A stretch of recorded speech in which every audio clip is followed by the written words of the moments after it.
Келесі, бөлменің температурасы 12 градус, ауаның салыстырмалы ылғалдылығы 50% болса, абсолютті ылғалдылық.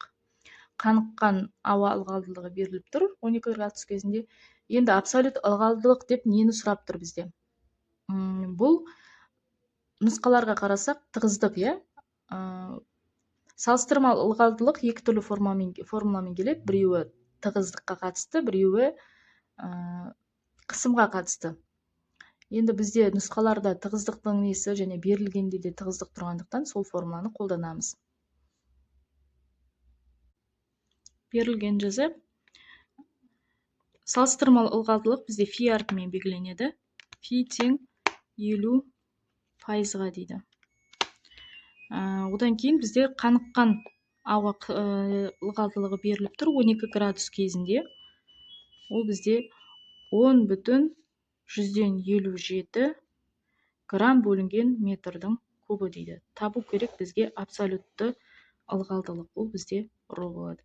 Енді негізі си жүйесінде мына жер килограмм бөлінген метр куб болу керек. Бірақ біздің нұсқаларда жауап осы күйінше, осы өлшем-бірлікпен берілгендіктен осы күйінше қалдыра саламыз, е. Тығыздыққа қатысты формуласын аламыз.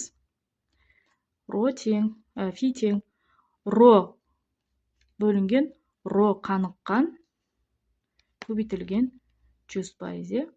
Енді бізге мынау тығыздықты табу керек, роны. Не істейміз? Пропорциямен шығарамыз, е?